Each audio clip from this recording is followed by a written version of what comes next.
the funds that we're getting ready to see are funds that our 6-year-olds are going to be paying back in about 10 to 20 years. Right. And when they're paying it back, that infrastructure we placed today better be in play and robust and working. That's a whole different thought process than we've had in the past 20 years. Right. We've continued to build infrastructure that is dead at the end of the subsidy. Welcome to another episode of the Community Broadband Bits podcast. I'm Christopher Mitchell at the Institute for Local Self-Reliance in St. Paul, Minnesota. So just a little confused, got off the plane late last night, still reacclimating to my home, Minnesota. Today we're speaking with Russ Elliott, who is the CEO of Siskiyou Telephone. Welcome to the show, Russ. Hey, thanks, Chris. I'm excited to be here. I'm excited too. It's really great to reconnect with you now that you're in a new position. You were formerly the director of the Washington State Broadband Office. We talked occasionally there more. I should have talked to you a lot more. I feel like I constantly wanted to find ways of helping you, but then there's just so many other priorities that I just abandoned you and left you to your own devices. You know what? You were a tremendous asset and a great phone a friend. You know, as I was working through that process, especially on the municipal side and the public infrastructure side. You know, with a state like that really started to swing really strongly into the public network side. You know, to have people like you out there was key, and I appreciated your support. And before that, you've been in this business quite a bit. Just give us the 30-second run that you've had through working on broadband and telephone. Yeah, it started in Colorado, in Southwest Colorado, where we started a company called Brainstorm down there, and it was a CLEC, and we grew that business to about somewhere around 15,000 subs, from all of Western Colorado, Northern New Mexico. We grabbed a lot of the anchor institutions through there, plus the communities. We kind of had an approach where we would go and get the anchor, and the anchor gave us the opportunity to spread to the surrounding territories. And that was what was exciting about that work for me, is that we became endeared in communities. And we'll talk about that in a little bit, but I think it's backwards nowadays. You know, I don't think that same kind of drive is there to where you do the anchor plus. I think it's always been anchor and then go, kind of thing. But it was that 20, 30 years ago? What was the timing on that? It would have been between 99 to 2010, 11. We sold it in 2013. We sold it to a company up in Denver that completed the ring and really brought a robust, complement to their company up there. And it was a great run, and we got to serve a lot of tribal entities in that region, and got a lot of good partnerships through there, and got a lot of experience in that. And then from there, I got a call from Governor Meade in Wyoming, and he said, "Hey, could you come up here and help me develop a broadband office?" And I said, "I don't know what that is." And he said, "I don't either, but we need one." and so.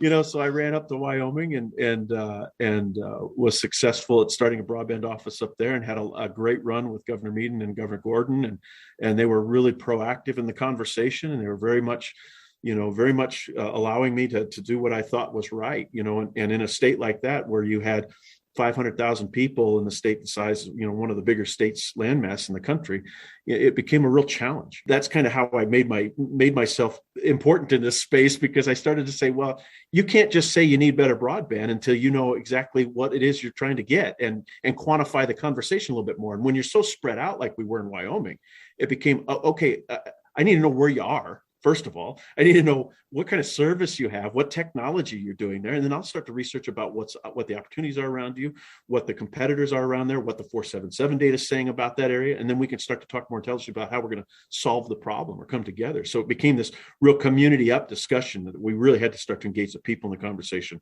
and not allow the providers to control the conversation in a state like that. So did some real creative mapping stuff there. And I think that's what got me recruited to Washington State shortly thereafter, because they saw some of the good work we were doing and how we were working with some great partners in that space. And then I went up to Washington State, started the broadband office up there, and was lured up there with the promise of $100 million and a staff of many and a budget. And I got up there, and I got up there and it was me. And my budget was $250,000, go build a broadband office, go, we believe you could do it, Right. And so, what I did right away is started to stand up the mapping, started to really build a community up discussion.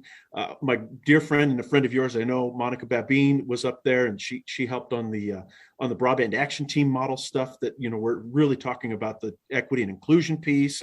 And we got a real head of steam just as a one-man shop, and then I brought on a half-time person in there that really helped me start to, bring my crazy head out on paper, and then we developed a plan, and it was a very compelling plan for Washington State. And lo and behold, the pandemic comes, right? And so we were broadband before broadband was cool, and then all of a sudden, I think legislators started to see that was critical infrastructure, and just before I left there, we were awarded about $350 million to establish that office and do good work. And I was putting together a team and put a nice team of 10 together. And then I got recruited out of Washington State back into the private sector.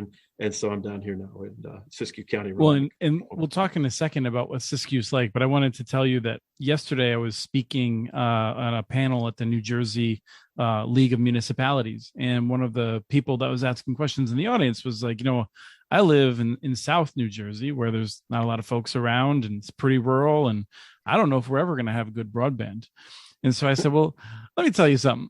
We got broadband all across North Dakota. Like I was just talking with a friend of mine who's up in Siskiyou County. You know what Siskiyou County is? It's like 1.5 Delawares with nobody living there. And exactly. He's figuring it out. I'm pretty sure we can figure out South Jersey if we put our minds to it. Yeah, no question. Yeah, and hence is the challenge. We land here at a place where, I've always had a soft spot in my heart for these small incumbent telephone companies, because I believe there's a real place for them in this effort. And there's a lot of work that's getting done in this space, especially with these small incumbents, that's going unrecognized. And unfortunately, a lot of these small incumbents get lumped in with those great big incumbents, mm-hmm. right? That maybe are bad actors and haven't been performing in the way they should be with regard to some of the subsidies they've received and not reinvesting in their networks like they should. But it shouldn't fall foul to these good performers and these little guys that are doing great work in these very rural areas that otherwise you're never going to see broadband in these spaces, right? This is not an attractive space for competition. I don't have a lot of people knocking on the door saying, "Hey, we'd love to come in." I'm a telephone company, so I've got to wholesale my network regardless because I'm tariffed and I'm regulated. But there's nobody knocking on my door saying, "Hey, I'd like to come in and serve the 58 homes you have in Etna." It's just not. Yeah. It's not happening. So it's always been an opportunity for me, even as the director, to recognize these small incumbents that are doing great work. Washington State had a number of them that were 100% built out fiber to the home already, well before pandemic. Right. So these guys they've been investing that subsidy they receive. They do receive rich subsidies from the federal government, the state government, but then they, the ones that are doing it right, take that money and wholeheartedly reinvest that back in that network and serve those people that otherwise, would never get broadband service. I think it's on the order of like 1,000 or more ISPs in the nation. And sometimes people use the term industry or incumbents to just talk about the biggest ones, and then not like the top 50, like the top 10, and I think it's a good reminder for people not to use those terms, because the vast majority of local companies, like you're describing, most of them are doing a really good job. Part of the NTCA, mm-hmm. which is the rural broadband group. A lot of those local companies have been investing in fiber for a long time. Some of them are co-ops, some of them are private companies, but they're living there in the community. You're one of those. California's got 10, you tell me. So you're kind of overlooked in the legislature often. But I said no one lives there. You said you got what, like 8,000, 9,000? Yeah, we've got about 9,000 citizens. We've got about 4,600 sites in a size you described it right. 1.5 Delawares, or 1.5 Rhode Islands. And when you think about that, you look at the population of Rhode Island, I think you're 1 million there. It makes sense to go serve Rhode Island, right? It doesn't make a whole lot of sense to start running fiber when you've got homes less than 2 per mile. And 2 per mile that's kind of a misnomer, because you've got your pockets of population in these towns, in these rural towns, but then you've got these reaches that are silly, that are out in the middle of nowhere, and you got to go. Our service territory, to drive around our service territory one time is 6.5, 7 hours to drive around. And you were just talking beforehand, you ain't got a lot of utility poles because they burn down. And it's not like you're in Minnesota where, sure, you can drive long distances with a plow sticking out the back of the truck and, pulling along the plow to just put it in the ground. But you're not doing that a whole lot either out there. No, we're such a granite-based county that we're doing rock saws and boring and the hammerjack drills with the great big heavy equipment, and we're blowing bits up and we're dulling saws. It's interesting. So when you start to think about that, everybody says, "Oh yeah, it's easy to do fiber." It's $30,000 a mile, and you just got to do a couple of poles, here and there. But when you're in a place where fire takes those poles down pretty rapidly, as you have seen over the last 5 years in this territory, you got to take it into the ground. And when you take it into the ground, it's going to cost you, somewhere between 170 to 200,000 bucks a mile, which, when you're talking about houses being a mile apart, you can start to do the math pretty quick, right? And not all of them are owned by billionaires. Yeah, I don't think we have any. But I don't know. Maybe we do. And they're pretty recluse. They don't want broadband. They don't want you to know they're there. But the interesting thing is it's such a challenge to do this. But it's an obligation that we've taken on, and companies like this say, look, we're going to get it done. We're going to invest these subsidies that we're getting. We're going to make certain that gets done. Problem is, the subsidies come in at a rate where, when you're talking about those types of monies, it's going to be a 10-year build, right? Mm-hmm. People need broadband now. And so, when we start to talk about, is it affordable to do it? Well, I think we've changed the definition of affordability by saying billions and trillions coming out of the federal government. So I think now let's get the most robust infrastructure we can to everybody we can. And I consider it's probably affordable, and so based on the types of dollars we're getting now. So now it's just a matter of building those plans and really starting to get those last miles served. But like we talked about too, that area where the people tend to gather, that's one price. But then when you start to build outside of those areas, that's probably 10x that price. So most companies build to those more dense areas first, because that's where they get the bigger return for that dollar, just like everywhere. But then it's going to cost you 10x to build outside of that. And that's where we're at. I think that's where a lot of this country is at right now. We're at that big exponential build cost out there, and we have to take that into consideration. And again, I like the technologically agnostic conversation at times, but I also think that has to happen at the end of the exhausted fiber conversation. You have to exhaust the conversation to bring in that future-proof infrastructure that will be there for decades, mm-hmm. to come, and that is scalable. I gotta think that's especially important for you, because you have an enormous one-time cost to connect a lot of those folks. But then even on top of that, your service technicians in the truck, maybe I'm going to guess they maybe can do like between 5 and 10 service calls a week. Yeah, and right. Because, you're in the truck for 3 or 4 hours for some of these to go one way, maybe not stuck in traffic, unfortunately. But you have, an ISP in a more urban area, their service technicians are going to do 7-10 calls every 2 days, probably. Yeah. So like there's a real extra cost that you have, that you need the fiber to make sure you're minimizing how many calls you have. But even then, you're going to have some calls. And so you have a lot of operating expense. You do. And that's one of the conversations that we're going to have down the road, is to how do you maintain the integrity of these organizations after the infrastructure is built, to ensure that these citizens can continue to receive that rich service and the critical infrastructure. And, those conversations will be had here in the next decade, I would imagine, to where, how do you make certain that happens? But it's just like everything else, if we believe broadband is a critical infrastructure, like we do roads and bridges and schools and libraries and those kind of things, it's just everybody's going to have to chip in to ensure that these types of areas continue to have the ability to benefit from those services.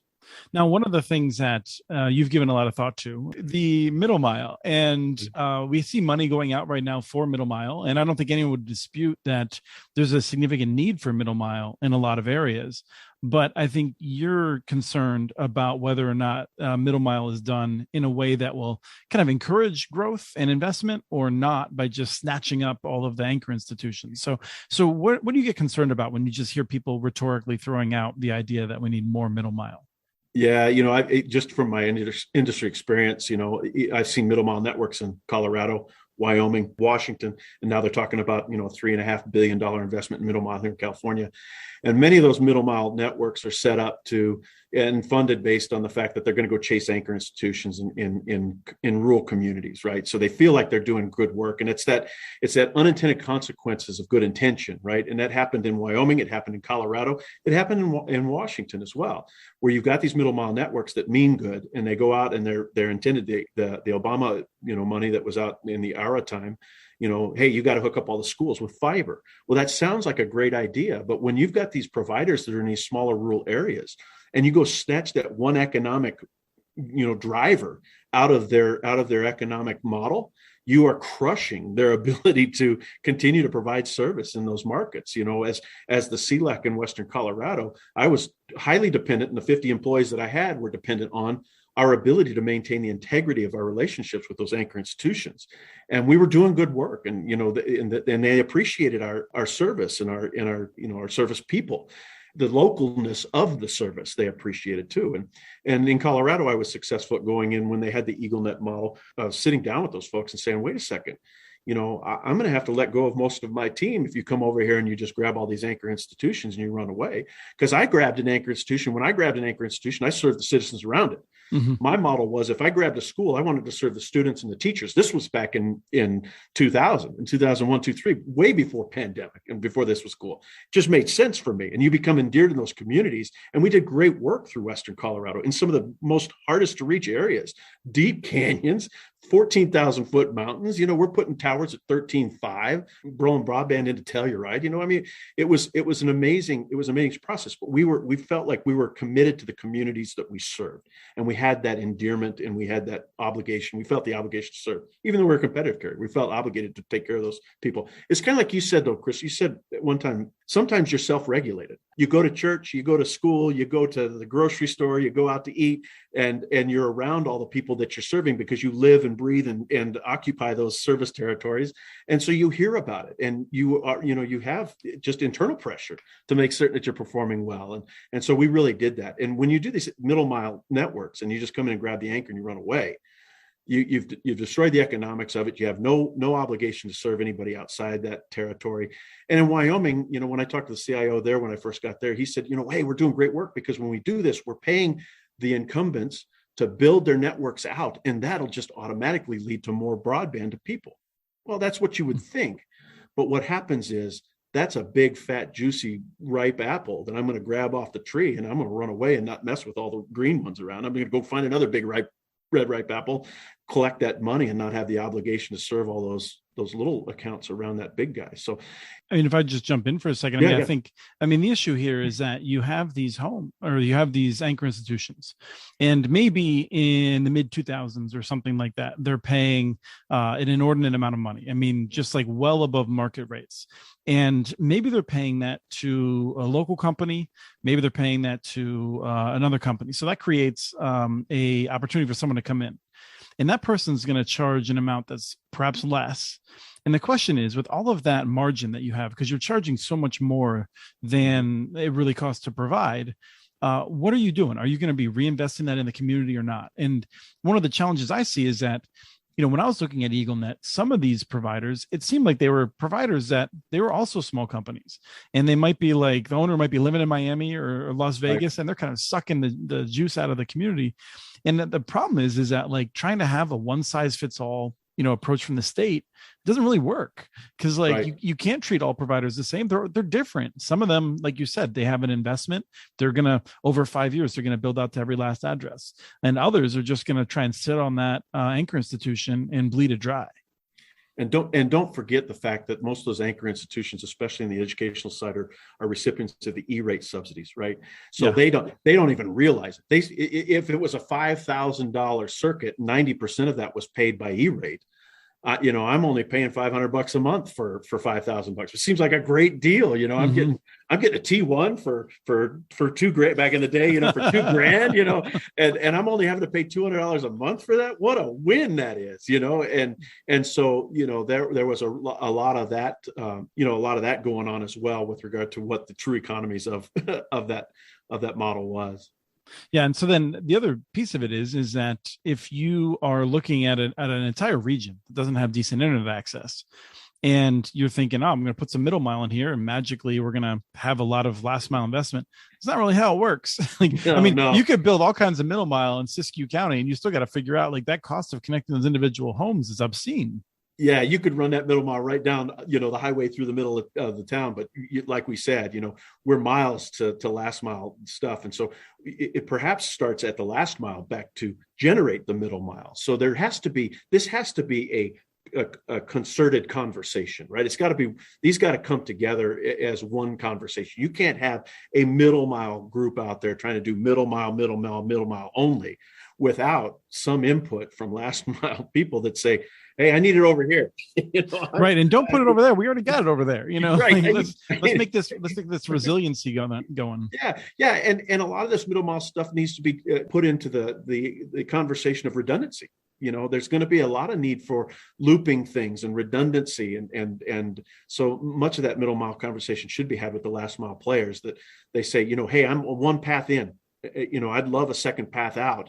And here's my last mile builds that I have here. I'm going out this way. I'd love to go out that way. How do I get some middle mile that'll take me out that way and maybe bring economies to my backhaul and that kind of stuff. So you can't have the conversations independently. They have to be had simultaneously. So let me ask you, changing topics to the states and what they're going to be doing here. I find it pretty amazing. We're talking, and you said that there's a bunch of I knew some of them, but a bunch of the people who have been heading up broadband for the states are leaving for personal opportunities. At the same time, aren't you a little bit sad? I mean, here you are moving to face these really big challenges. You moved to Washington. You had no budget. This Washington is going to have more than $1 billion to figure out what to do with in broadband, and you're like, that's not someone else's problem. Aren't you a little bit like you want to divide up some of that money? What makes me most sad is that I was invested in that effort up there, and I was excited about it. And the unfortunate thing is the economics of it. You've got the billions of dollars to hand out, and unfortunately the public. Well, I'll just say it the way it is. The public sector doesn't pay, the way private sector can now. And if you're going to be managing that type of projects and with that type of demand from public sector, private sector, legislators, congressional folks, there's a reason that these broadband directors are having mass exodus. Right. They're not. It's not a 40-hour a week job. But the way there was never no. There was never a week that was 40 hours. And working from home was probably the biggest killer of humans, in that space, because you were tied to a Zoom meeting, 9 to 16 a day. I don't know what you're talking about. I don't have a rut in my hardwood floor underneath this chair. I've been living in this house for 11 years. One year I put a rut in the floor. Look at that mic and everything. You look like you're a DJ. You look good. So the whole process of that job and the responsibility of being good stewards and doing the great work there. There's an inequity there on the amount of work that's put on that state employee. And unfortunately, because of the equitable nature of pay in state operations, there isn't a whole lot of flexibility in the ability to allow those folks to be remunerated in a way that maybe honors this added level of responsibility and stress. Right now, it would not be crazy for the state of Washington or any state, especially a larger state that has all this money coming to it. It would not be crazy for them to pay $500,000 a year in salary for someone to do this work, to make sure they have the right person. And they're going to lose far more than that because they're not going to be able to attract the people that they need right now, not forever, but for 3-4 years to come in and do this work. Yeah, you lose your momentum, you lose your institutional knowledge, you lose your energy, your enthusiasm, and it's epidemic across the country, Chris. It's not just it's not just me. There are 5 or 6 or 7 or more others that have been part of the grassroots effort of doing this, and we're responsible for a lot of the energy behind let's make broadband infrastructure critical, and working with the NTIA and the State Broadband Leaders Network, and we're key components to this, but all of them have chosen, hey, given the stress and all the responsibilities, I think there's probably something out there that's going to pay me better to do probably far less. Well, let's just be clear here, right? Because I think I threw out there maybe they should pay $500,000 a year. It sounds crazy, right? Well, that's nothing for an assistant coach of a football or basketball team with public dollars in the state universities. That's so funny, because that was always my argument when I was talking with Washington State. I said, well, it's inequitable. We can't do that state salaries. I said, well, I know a few state salaries that seem a little bit inequitable, to the tune of $3 to $5 million, right? A salary, and you can make exceptions. There's no reason there can't be some exception there. And if this podcast can be the start of a conversation nationally around, can you allow for those directors in those key critical positions to be remunerated at a level that's probably equal to somebody that comes into the private sector and runs a company of similar size, then we did something good here today, right? I really believe that, and because I try not to do that. We're all passionate. We are all passionate, and if you know me, I'm passionate about the conversation. If you know my friend from Indiana, or my friend from North Carolina, or from Tennessee, or from Colorado, if you know those folks that have left those roles, they were all extremely passionate about this topic. It's just they've left for personal reasons because they have to take care of their families and themselves. Yeah, I would never take that job. I mean, I don't work a 40-hour week. I do a lot of stuff, but I got a 6-year-old, and this is not a time for me to be ghosting my family. And, for a lot of folks, I think that's how they feel. So yeah, it would have to be remarkable compensation. Yeah. So let me ask you though, what were some of the other challenges? So obviously that was one, but I always wonder, is it just you get a calendar request from the national companies, the government affairs team, every minute of every day, where they're trying to get on your calendar to talk to you about this, talk to you about that? And is that something that comes up? Well, that's when you got money. It does. When I didn't have a budget, I didn't have to worry about any of those conversations. Nobody called me because I didn't have any money. The minute that they knew that I was going to receive a little bit of money, that the phone lines light up with regard to the folks that are representing organizations that could potentially benefit from the dollars that we see in the door. The bigger challenge, though, for me, that was the easy stuff. The hard stuff for me was really making certain that we're educating everybody on the challenges of this conversation, and of what some of the good best practices would be to solve those problems. Because a lot of these people that are leading those conversations, especially in legislative situations or legislative positions, they know it's a topic they need to talk about it. They know it's something that's critical and important, but they don't have enough information to be skillful in solving the problem. They can talk about it like nobody's business, but it's one thing to talk about it. It's another thing to actually act and solve the problem or come up with processes and strategies around that. And that's what the Broadband Office up in Washington did. We built a strategic plan, right? Because we said, I think we can fix this, and we're just going to need some funds, and then we need to develop a strategic plan that we follow. And here's how we're going to do it. But you get a lot of legislators up; they get a lot of their constituents that got excited about something, and the minute they said it out in public, they became famous because they said something that was resonating with the constituents around broadband's expensive, or we need to have more competition, and or this and that, and then they'd get the pulpit and they'd run with it and wouldn't really ask the questions they needed to ask in order to be intelligent in the conversation, until it was too late, until there was some policy out there that was like, oh my God, how are we going to bring that to the middle? Because the pendulum was just swinging left, and then it would swing right, and it would swing left. And, there wasn't a level-headed conversation around how do we come to a consensus around an approach that honors the good work that everybody's doing, because nobody's out there trying to screw anybody. Everybody's out there trying to solve a problem. Maybe they're protecting their own interests in that, but they're all part of the conversation. We need to make certain that we honor the people that are doing great work, and the bad actors, we need to move them on and hold them accountable and move forward. But that educating piece was the hardest part for me, is to try to get everybody speaking the same language.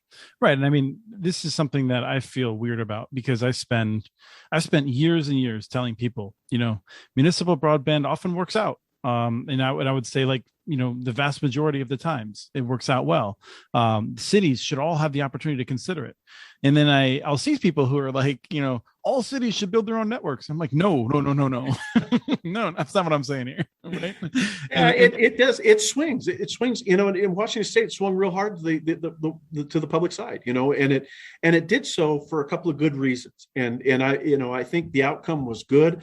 But what it has to do, it's got to come back to the middle now with some of those doors that have been busted open now up there. They've busted the doors open. They've got a lot of that public infrastructure now that's open for retail authority. That's great. Allow for that to happen, but don't just make it that. Let's make certain we allow for some of that last mile, potentially good people in the equation. There's a number of fiber companies, or a number of small incumbents up there that are 100% fiber built out to everybody in their service territory. Who better to do a plus-one than them, right? And they don't want to have, the city of somebody owning that network when they have done a great job inside their service territory. People are moving to that area because it is 100% fiber fed. Allow them to plus-one now. Or let's encourage that. Right. Or if they're plus-oneing Maybe there's another one on the other side, and they don't have the capacity to borrow because a lot of these companies are somewhat constrained as to how much they can borrow relative to their assets. Maybe that town wants to build the network and lease it to them, and they're going to be closely coordinated with it, but it's not going to be on the balance sheet of that local company.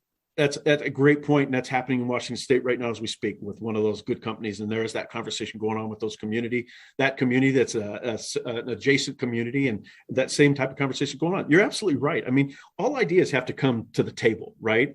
And there aren't any really, really bad ideas. There's just a lot of ideas, and some of them stick and some of them don't. And I think don't know. There's a place in Indiana where they just wrote AT&T a check for like $18 million, and I was thinking, all right, I don't know about that one. All right. I'm not saying AT&T is going to do nothing there, but I doubt very much they're going to get $18 million worth of benefit from that. I can't disagree with you, because there are some companies that have been bad actors out there. And I think that falls back on the accountability metrics. And we just don't do a good job of holding people accountable, with actual deliverables, and that goes with the CAF and the RDOF and all the different big funds that go out there. There's not a realistic accountability metric in place to allow the communities to hold people accountable. And that was one of the things we found in our mapping initiatives when we did in both states is, we started to see where people were getting subsidies, where companies were getting subsidies, saying, hey, what up? You got this money, well, and then you'd hear, well, yeah, I got the money, but I got it nationally, and I have to build out to, 80% of that within 6 years. And unfortunately, your little section up there is going to be the 85 to 96%. And so you'll see me sometime year 6 or 7. That was especially true in Wyoming. Right. And, there was like, yeah, we'll get to you, but we got other things we got to do that are way more important. So then as broadband director, I tried to figure out, okay, how do I incentivize that guy to think this is more important than that other area that he's trying to build in? Can I maybe throw some funds at him to help enhance the build and maybe expand his build so that, so you always have to be creative in the thought process. So all I'm saying, lot of ideas, and they all just need to come to the table, and a lot of tools in the toolbox to use. So last question is, and it's not an easy one, is I was just in New Jersey. They don't have a program to distribute money. They're going to have $300 million. They don't have an office set up.